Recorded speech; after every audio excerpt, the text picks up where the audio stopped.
नमस्कार। आज बात करते हैं रीट मेन एग्जाम के बारे में। डेट को लेकर बार बार विद्यार्थी मैसेज कर रहे हैं, कन्फ्यूजन की स्थिति है।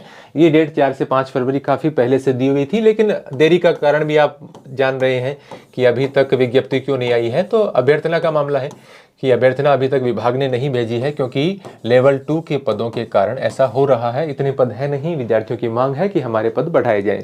तो उसको लेकर विभाग में डीपीसी की कवायद हो रही है, जो विभागीय पदोन्नति प्रक्रिया है, जिसके माध्यम से सेकंड ग्रेड में थर्ड ग्रेड के शिक्षकों का डीपीसी होनी है। तो सेकंड ग्रेड टीचर्स की डीपीसी होनी है, यानी पदोन्नति होनी है। तो इसकी प्रक्रिया चल रही है। हालांकि ऑफिशियल कोई ज़्यादा न्यूज़ नहीं आई है, लेकिन एक दो न्यूज़पेपर में हमने देखा इस प्रकार का कवरेज दिया गया कि डीपीसी की तैयारी हो रही है, जिसके कारण इसकी देरी हो रही है, क्योंकि लेवल 2 के पदों के बारे में वो जो मांग हो रही है उसके अनुरूप खाली पद बैठ नहीं रहे हैं। फिर दूसरा एक आपके प्रमाण पत्र का भी विद्यार्थियों में आजकल बात चल रही है कि हमारे प्रमाण पत्र क्यों नहीं आए, और आज डाउनलोड होने की बात चल रही थी। एक दो न्यूज़पेपर में ऐसी न्यूज़ भी आई थी, लेकिन इसमें भी देरी की संभावना है, 5-7 दिन इसके अंदर लग सकते हैं। तो इसलिए ये जो मुद्दे हैं, इसके कारण ऐसा लग रहा है कि भाई परीक्षा इस तारीख को होने की संभावना कम है। हालांकि आप इसी को मानकर तैयारी करें, लेकिन 4 से 5 मार्च ये आप, और 4 से 5 फरवरी, ये एक महीने का ये आप मान लो कि ये गलियारा है, और इसी के दौरान परीक्षा होने की पूरी संभावना है। क्योंकि उसके बाद में तो आप सभी जानते हैं बोर्ड एग्जाम वगैरह और सारा पूरा स्कूल वाला शेड्यूल आ जाता है। तो ये जब ये 15 फरवरी हो, या चाहे 25 फरवरी हो, या फिर 28 फरवरी हो, या 2 मार्च 5 मार्च, तो इसी प्रकार के आसपास ही ये परीक्षा होनी है। तो वैसे तो देखो एक महीने से कोई फर्क नहीं पड़ता। हालांकि ये अलग अलग विद्यार्थियों को लेकर अलग अलग बात है कि यदि 15 दिन से लेकर और 1 माह का यदि इसमें अंतर भी आता है, तो जो विद्यार्थी देखो काफ़ी समय से रीट के बाद से ही लगातार ग्रेड 3 की तैयारी कर रहे हैं, उनके लिए थोड़ा सा मुश्किल इस प्रकार से हो जाता है कि भाई लगातार तैयारी कर रहे हैं, तो इसके कारण भाई कभी तो हो एग्ज़ाम, क्योंकि बार बार उन्हीं चीज़ों को पढ़ना, और फ्रस्ट्रेशन होने लगता है कि कितनी बार पढ़ें इसको। और एक स्थिति ऐसी आती है पढ़ाई के दौरान कि ऐसा लगता है कि भाई ये हो जाए, बस सब जैसे भी हो जाए। लेकिन जो सेकंड ग्रेड की तैयारी में लगे हुए हैं विद्यार्थी, क्योंकि आप ही विद्यार्थी हैं, कोई ग्रेड 3 की कर रहा है, कोई ग्रेड 2 की कर रहा है, जो सेकंड ग्रेड के विद्यार्थी हैं वो सोच रहे हैं कि भाई 15 दिन 1 माह जितना भी एक्स्ट्रा मिले ठीक है, क्योंकि उनको फिर उसके बाद में दूसरा मौका ये मिल जाएगा, क्योंकि सेकंड ग्रेड के बाद में फिर काफ़ी समय बच जाएगा एक हिसाब से। क्योंकि आपका ज़्यादातर जो चीज़ें हैं, कुछ एक चीज़ें सब्जेक्ट की वही है, आपका राजस्थान वगैरह वही है, करंट उन्होंने पढ़ा है वही है। करंट में मैं एक बात भी आपको बता दूंगा चलते चलते यहाँ पर। तो सेकंड ग्रेड के वाले अभ्यर्थी इसको थोड़ा सा ये मान रहे हैं कि भी हमारे लिए अच्छा हो रहा है, लगातार तैयारी करने वाले मान रहे हैं कि भी हो जाए, ज़्यादा देर हो रही है।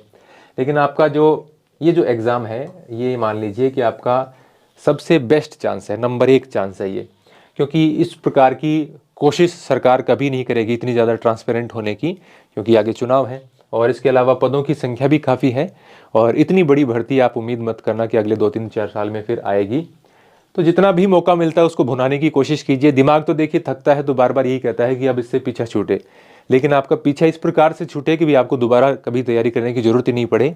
इस प्रकार से तैयारी करो आप। तो जैसा भी है, मैं स्थिति समझता हूँ। देखिए लगातार पढ़ना बहुत मुश्किल होता है, मतलब ऐसे एक जब एग्ज़ाम होता है तो मैं ये मान लीजिए कि कैद से छूटने वाली सी बात हो जाती है एक बार तो, क्योंकि बहुत ज़्यादा एफर्ट लगता है तैयारी के अंदर।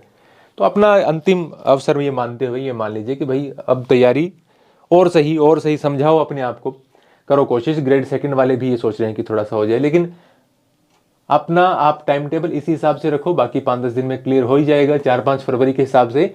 क्योंकि ये टाइम टेबल आप रखोगे तो आप भी ढीले नहीं पड़ोगे, और आप को यहाँ तक अपना पूरा कवर करना ही पड़ेगा, उस हिसाब से आप चलोगे।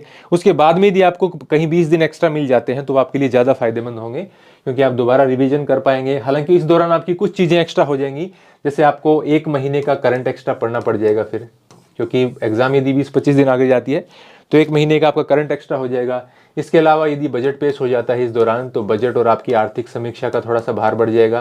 जिन विद्यार्थियों ने पहले वाली बजट और आर्थिक समीक्षा पढ़ रखी है, हालांकि वो भी काम आएगा बजट तो, लेकिन बजट और आर्थिक समीक्षा का नया मैटर आ जाएगा, इसीलिए मैं इसके प्रश्न नहीं बना रहा। बाकी मैंने सब जो जनवरी से लेकर और दिसंबर तक के अक्टूबर तक के, नवंबर का तो अभी बनाएंगे कल परसों, जनवरी से अक्टूबर सबके मैंने नोट्स बना दिए, सबके मैं टेस्ट ले चुका हूँ, सबके मैं वीडियो बना चुका हूँ एप्लीकेशन के ऊपर। लेकिन मैंने आर्थिक समीक्षा का न टेस्ट लिया है न इसका वीडियो बनाया है। हालांकि नोट्स में दे चुका हूं पिछली आर्थिक समीक्षा के, वो इसीलिए मैं देर कर रहा हूं कि पता चल जाए कि एग्जाम कब है, फालतू में इस पर ज़्यादा फोकस करें और फिर एक बजट और आ जाए। बजट का भी ऐसा रहेगा, ऐसा नहीं है कि आपका एग्जाम से 10 दिन पहले बजट पेश हो रहा है तो आपके किस काम का है वो, उसमें आपके एग्जाम से रिलेटेड, यानी एग्जाम से 20 दिन पहले तक यदि बजट और आर्थिक समीक्षा वाला बजट पेश हो जाता है आपका, तो फिर उससे एग्जाम में प्रश्न आने की पूरी संभावना बन जाएगी। तो ये आपको थोड़ा सा एक्स्ट्रा काम आपके लिए हो जाएगा। बाकी कोई विशेष फर्क नहीं पड़ेगा आपको, वही आपकी चीजें हैं, वही सब्जेक्ट बार बार दोहराइए। एक विद्यार्थियों का कॉमन जो क्वेश्चन मैं ले रहा हूं कि टेस्ट सीरीज वाला क्वेश्चन रहता है, कि टेस्ट सीरीज यदि आपका अच्छे से सिलेबस तैयार हो जाता है तो उसके बाद में आप कंप्लीट टेस्ट आपको 1, 2, 5 दो भी आप देने चाहें वो आपको दे देने चाहिए, बिना ये मानते हुए कि परफॉर्मेंस कैसी रहेगी। थोड़ा सा पहले पता भी कर लें 1-2 कोई साथियों से, क्योंकि कई बार क्या है, कई टीचर्स या जो आप कोचिंग सेंटर कह दीजिए, वो इस प्रकार से ग्रेड 3 में टेस्ट लेने लग जाते हैं जैसे कि वो असिस्टेंट प्रोफेसर का कोई एग्जाम करवा रहे हो, तो उसमें फिर विद्यार्थियों के 40% ही नहीं बन पाते, फिर वो मतलब वो बहुत ज़्यादा निराश हो जाते हैं, मतलब उनको उबारना मुश्किल हो जाता है, फिर वो टीचर से संपर्क करते हैं, फिर वो मतलब बहुत सारी दिक्कतें हो जाती हैं। तो लेवल उसका हिसाब का हो थोड़ा सा, और नहीं तो टफ वगैरह हो तो भी आप अपना दिल पर मत लें उतना, क्योंकि आप देखते हैं कि इतना ज़्यादा टफ कई बार कोचिंग सेंटर्स का ऐसा एग्जाम होता है कि उतना ज़्यादा टफ तो फर्स्ट ग्रेड असिस्टेंट प्रोफेसर का भी पेपर नहीं आता, उसमें भी कम से कम 20-30% तो एकदम आसान प्रश्न आते हैं जो सबको आते हैं। तो वो थोड़ा सा आप ध्यान रखना। बाकी 1, 2, 5 टेस्ट हैं, वो लिमिटेड टाइम पीरियड जो कि आपका एग्जाम में जितने मिनट में होता है उतनी देर में आप वो प्रश्न करके देखें, नेगेटिव में आपका किस प्रकार से जा रहा है वो थोड़ा सा आइडिया हो जाता है। बाकी ये नहीं, कई विद्यार्थी तो रोज सोते समय रोजाना टेस्ट देना, ऐसा नहीं। इसकी बजाय तो आप कोई, यदि आपको एक्स्ट्रा टाइम मिल जाता है तो आप कोई प्रश्न बैंक वगैरह लेकर, अच्छा स्तरीय प्रश्न बैंक वो लेकर आप अच्छी तैयारी कर सकते हैं, है ना। थोड़ा सा प्रीवियस ईयर्स क्वेश्चन वगैरह लगाने से फायदा हो जाता है, क्योंकि काफ़ी सारे क्वेश्चन आपके रिपीट भी होते रहते हैं, थोड़ा आइडिया भी हो जाता है पढ़ते समय भी कि एग्जाम में किस प्रकार के क्वेश्चन आ रहे हैं। और बाकी बहुत ज़्यादा अंतर इसके दौरान की नहीं पड़ेगा। दिन बहुत मुश्किल होते हैं निकालने के लिए भी, बार बार उन्हीं चीज़ों को पढ़ना थोड़ा सा थका देने वाला काम है। और लेकिन सेकंड ग्रेड वाले अभ्यर्थी ये सोच रहे हैं कि थोड़ा सा लेट हो जाए, वो तो मिक्स प्रतिक्रियाएं हैं आपकी, क्योंकि सभी प्रकार के विद्यार्थी चैनल को देख रहे हैं। तो आप ये कोशिश करें कि आप ये जो बातचीत है इससे दूर रहने का प्रयास करें। यूट्यूब वगैरह कम ही खोलें, मेरा भी वीडियो मत देखा करो, कोई ज़रूरी नहीं है। तो इस पे डेट पे आपको कोई नहीं है, क्योंकि आएगा तो सुबह आप अखबार पढ़ते उसमें पता चल ही जाएगा आपको, या कोई ना कोई आपका निजी दोस्त है वो मैसेज कर ही देगा। तो इस चक्कर में ज़्यादा पढ़ने की आवश्यकता नहीं है। 4 फरवरी और 14 फरवरी में कोई अंतर नहीं होता, 24 भी हो जाए तो आपको क्या करना है, तो तैयारी करो। लास्ट मौका, जैसे मैं आपको बता रहा हूँ, ऐसा सुनहरा मौका ये लास्ट ही है, इतने बड़े मौके आगे मिलने की संभावना बहुत कम हो जाएगी। तो आप ये कोशिश करो कि इसमें आपकी नैया पार हो जाए। नए हो तो सब्सक्राइब कर लो, लाइक कमेंट आपको करना ही है। धन्यवाद।